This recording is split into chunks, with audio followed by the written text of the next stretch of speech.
অনেকজনে বলে কিন্তু একটা ছেলে সন্তান আমার নাই, অনেক কষ্টে আছে বাবার একটা ডাক শোনার জন্য, মায়ের একটা ডাক শোনার জন্য।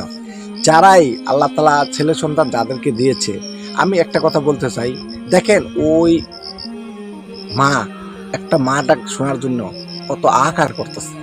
তবে আল্লাহ তালা আমাদেরকে সন্তান দেয়, তো আমরা সন্তান যদি আল্লাহ তালা দেয় তাহলে আমরা সঠিক পথে মানুষ করার জন্য চেষ্টা করতে হবে। ভাই, ছেলে সন্তান আল্লাহ তালা দিয়েছে, যেমনি সেমনি ছেড়ে দিলেন তা না ভাই।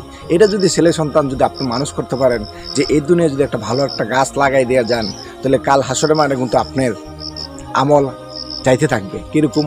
যদি আপনি আল্লাহর পথে মানুষ করতে পারেন, একজন হাফেজ মাওলানা মুক্তি হিসেবে যদি আপনি ওই ছেলে সন্তানকে তৈরি করে দিতে পারেন, এই দুনিয়া এলো বা একটা বড় আপেল গাছের মতন ভাই, ওই সুস্বাদু আল্লাহ তালা এই দুনিয়া খাইতেছে আপনি ছেলে সন্তান, আবার আপনার জন্য কিন্তু পাঠাইতেছে।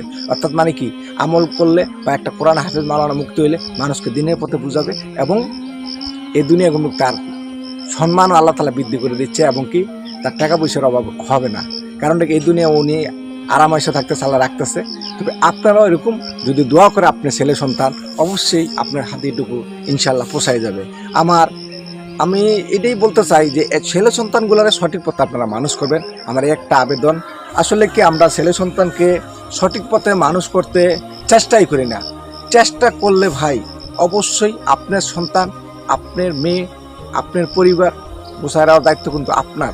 কিন্তু আমরা এত সুন্দর করে আল্লাহ কাছে চাইয়া আনি বা আল্লাহ আমাকে দয়া করে দেন, কিন্তু দেখেন অনেক সাধনার পরে কিন্তু অনেক ছেলে সন্তান অত আল্লাহ তাআলা অনেক কষ্টের মাঝে দেয়, তবে অনেকজনে না চাইতেও কিন্তু দেয়। কিন্তু আমি একটা বলতে চাচ্ছি যে আল্লাহ তাআলা যে আমাদের সে ছেলে সন্তান দেয় বা অনেক সাধনা করে একটা ছেলে সন্তান আসে আমাদের মাঝে, তো আমরাও সঠিক পথে মানুষ করার জন্য আমরা সবাই চেষ্টা করব।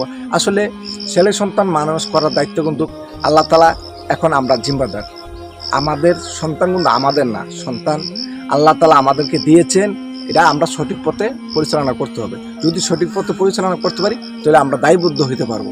তবে যদি আল্লাহ তাআলা মনে করেন যে আমাদেরকে দিশে দয়া করে যদি আমরা সঠিক পথে যদি মানুষ না করতে পারি, তাহলে আমরাই ব্যর্থ পাই, তাহলে আমরাই নিজেরাই গুনাহগার হয়ে যেতে হবে। কারণটা কি, ওই ছেলে সন্তান যদি খারাপ হয়, এই ছেলে সন্তান যদি গুনার কাজ করে, তাহলে এই গুনাহ কিন্তু ভারপূর্ত যায় কার উপর পড়বে? এই গুনাহগুলো আমাদের উপর পড়বে। এই মরার পরে কিন্তু এই সদকা জারি হিসেবে আপনার কবরে হাদিয়ে ডুব যাবে।